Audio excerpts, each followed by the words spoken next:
우리가 항상 주님의 그 은혜와 위로 속에 우리가 산다는 것입니다. 제가 평소에 이제 늘 자주 부르는 찬송 가운데 하나가 오늘 우리 이 새벽에 함께 불렀던 이 93장 이 찬양입니다. 때로는 의식적으로도 부르고 때로는 무의식적으로도 항상 저는 이 찬송을 부르고 또 되뇌이고 있습니다. 저는 이 찬송 가운데에 정말 참 날마다 은혜된 게 뭐냐면은 내가 참 예수님을 이렇게 믿게 된 것이 세상 그 어떤 것보다도 가장 큰 축복이고, 사실 이것은 우리 성도들의 이 신앙의 삶 가운데 가장 이 본질적인 문제거든요. 그런데 신앙생활하면서 우리가 가장 놓치기 쉬운 게 뭐냐면은 이 본질적인 문제를 놓치고 살아간다 그 말입니다. 이 본질의 문제를 너무나 우리가 경히 여기고 그렇게 살아갈 때가 얼마나 많이 있는지 모릅니다.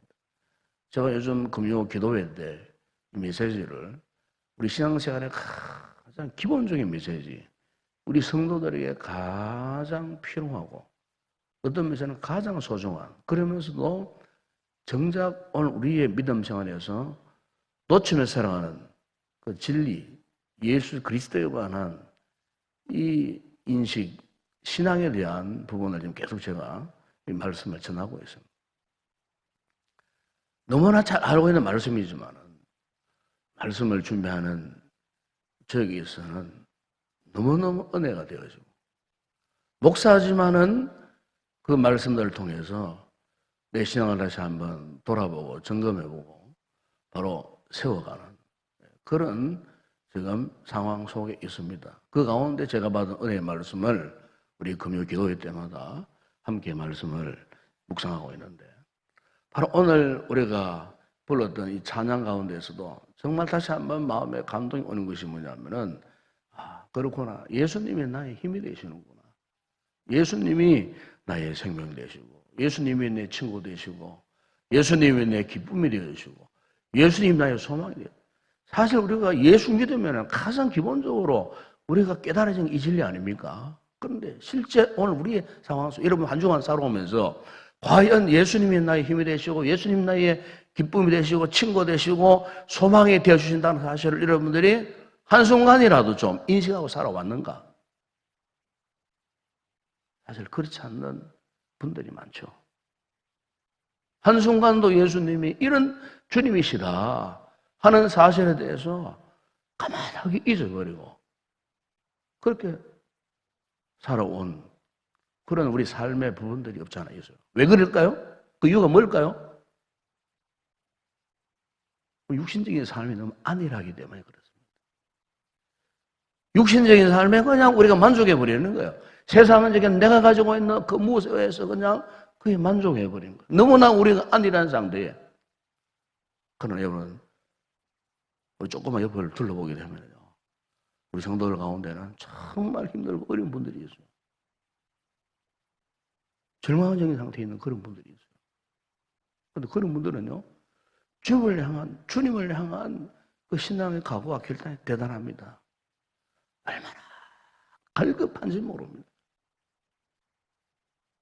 그야말로 극과 극의 모습이 오늘 우리의 이 주변의 삶, 우리 성도들 가운데 극과 극의 모습이 있다 그 말입니다.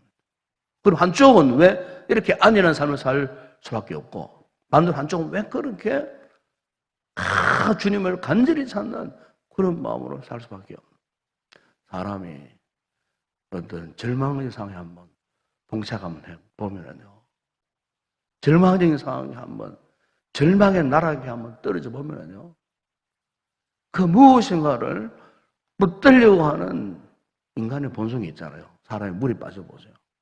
물에 빠져보면 지푸라기 하나를 붙잡으려고 하는 그런 본능적인 욕망이 발동합니다.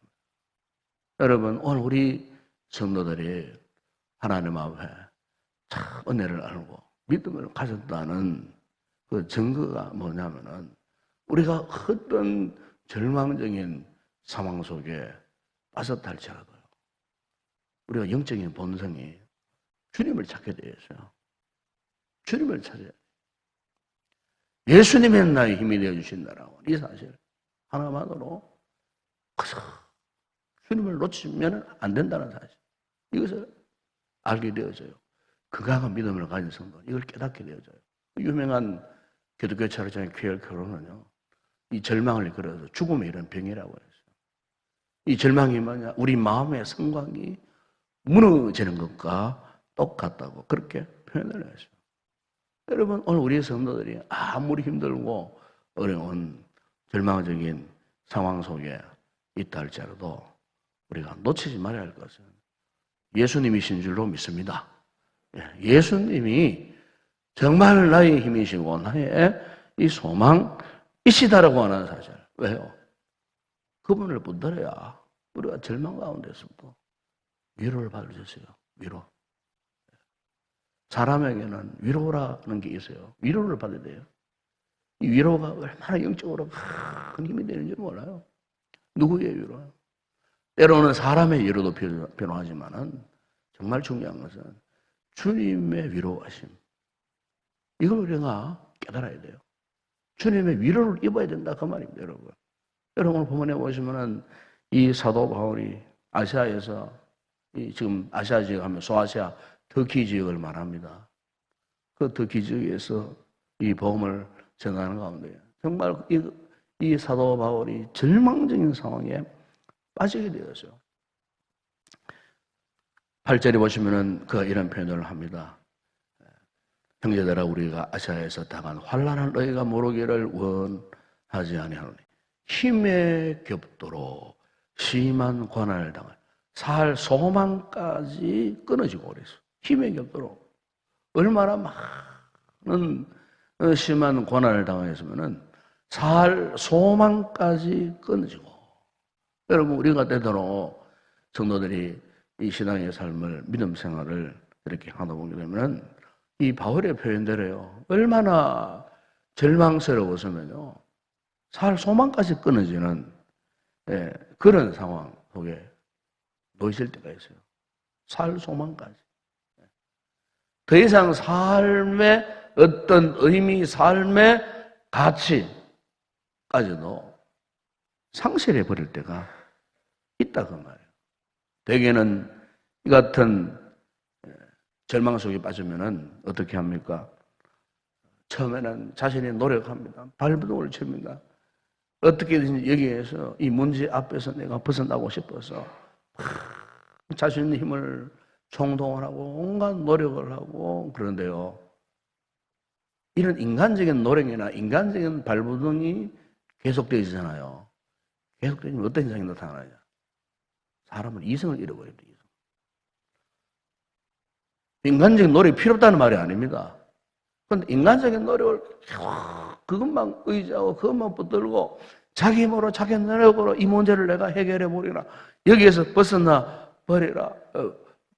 그런 인간적인 노력만 계속 하다 보게 되면은 사람이 이성을 잃어버릴 때가 있어요. 정상적인 방법으로 삶을 살지 못해요. 사실 우리 인간의 연약함이 뭐냐면은 우리 힘으로 감당할 수 있다 생각하지만은 우리 힘으로 감당할 수 없는 것이 우리의 연약함이에요. 수많은 사람들이 자기 힘으로 무엇을 감당하려고 하다가 이 절망의 수렁에 빠져 들어간다는 것입니다.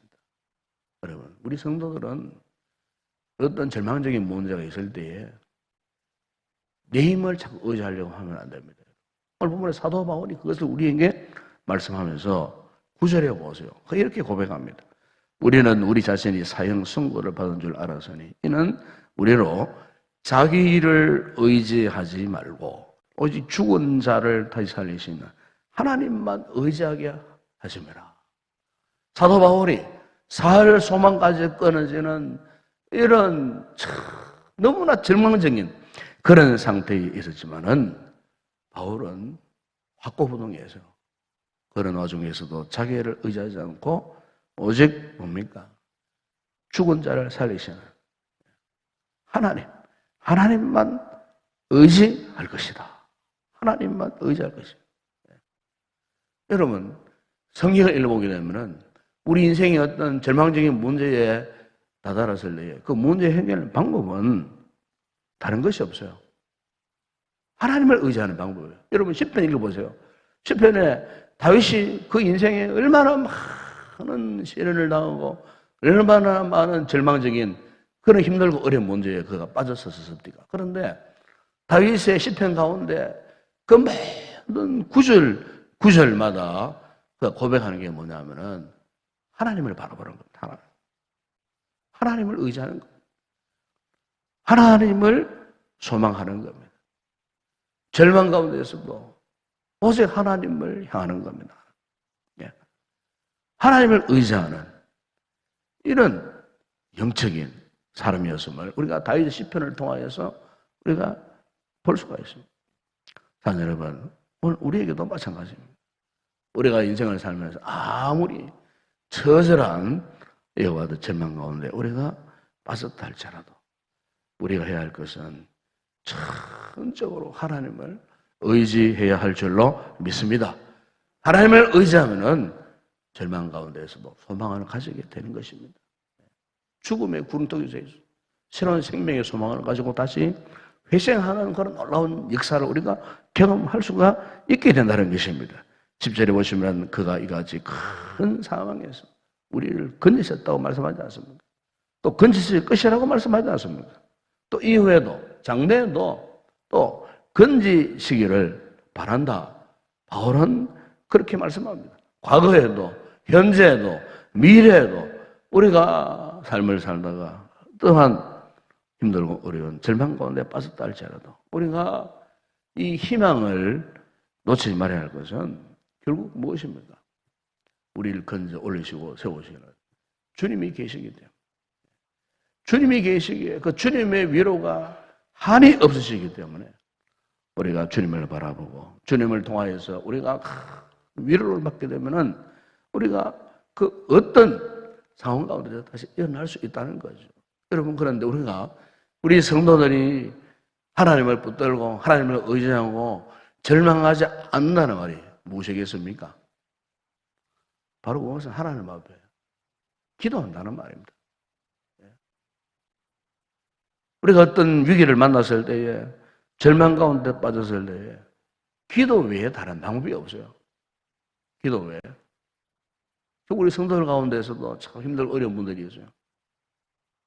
몸에 질고 로 인해서 중환수술을 받고 이렇게 머리가 빠지도록 이렇게 계속 진료를 해야 되는 이런 분들이 몇 분이 있어요. 제 방에 들어와서 기도를 받고 갑니다. 제가 눈물로 하나님 앞에 기도합니다. 함께 눈물을 흘리며 세상에 다른 방법으로 어떻게 할 수 없는 그런 분들이. 그 놀라운 것은 그분들이 얼마나 흔들리지 않고 신앙 위에 서 있는지 몰라요. 그 무슨 힘이겠습니까, 여러분? 기도의 힘입니다. 기도의 힘. 11절에 보시면 바울이 고백합니다. 너희도 우리를 위하여 간구함으로 도우라. 이는 우리가 많은 사람의 기도로 얻은 은사로 말미암아 많은 사람이 우리를 위하여 감사하게 하려 함이라. 우리가 어떤 어려움을 당하였을 때에 내가 직접 1대1로 하나님 앞에 대면하여 기도할 수도 있고요. 또 하나는 주변에 우리 믿음의 성도들이 그분의 사정을 잘 알고 정말 그분을 위해서 진실하게 하나님 앞에 도구기도. 나만을 위한 기도가 아니고 이웃을 위하여 어려움을 당한 우리의 셀가족이나 우리의 성도들을 위해서 기도할 때 보십시오. 우리의 상호간에 주님의 위로가 넘치더라. 오늘 본문의 사도 바울의 고백이 바로 이것입니다. 주님의 위로가 넘치. 서로 하나님을 의지하고 서로를 위해서 기도해 주는 것이 필요하다 그 말이에요. 사람에게 도움을 요청하는 가운데 가장 중요한 것이 뭐냐? 기도를 요청하는 겁니다. 기도. 저를 위해 기도해 주세요. 절망적인 가운데에서도 저를 위해 기도해 주세요. 이 기도에 도움을 주고받는 이 영적인 공동체. 이 교회라는 것은 바로 그런 의미가 되는 것입니다. 나 몰라라. 관심을 갖지 않고 나 홀로 그냥 믿음 생활 잘하는 아니에요. 그래서 바울이 자신이 살 소망까지 잃어버린 그 같은 절망적인 상황 가운데서도 고린도 교회 성도들을 향하여 두 번째 편지를 쓰면서 이걸 요청하는 겁니다. 우리를 위해서도 기도하라. 서로를 위해서 기도하라. 왜요? 그 당시 시대의 상황을 보게 되면 정말 신앙을 지키기 힘든 그런 어려운 상황 아닙니까, 여러분? 비판의 시대였어요. 환란의 시대였어요.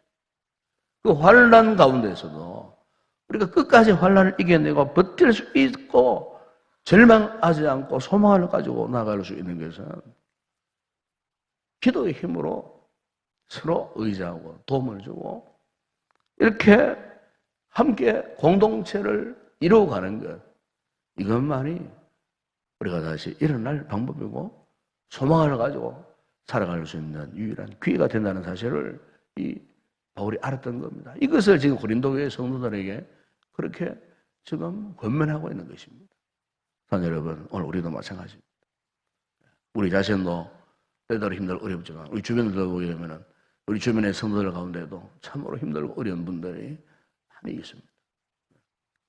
우리가 그분들의 삶을 놓치지 않고 우리가 때로는 위로도 하고 격려도 하고 또 함께 기도해 줌으로써 소망을 회복하고 그 어떤 절망 가운데서도 낭망하지 않고 다시 저들의 신앙이 회복되어져서 주님을 의지하고 주님의 기쁨이 되어지는 복된 삶을 살아갈 수 있도록 우리가 도움을 주고받는 그런 아름다운 성도들, 아름다운 믿음의 공동체가 되어야 할 줄로 믿습니다. 이 새벽에 우리 말씀을 의지해서 다시 한번 참으로 주님의 이 기쁨 속에, 이 은혜 속에 머물러 살면서 항상 주님의 풍성한 위로 속에 절망하지 않고 믿음의 소망을 가지고 승리의 삶을 살아가는 복된 성도들 되시기를 주의 이름으로 축원합니다.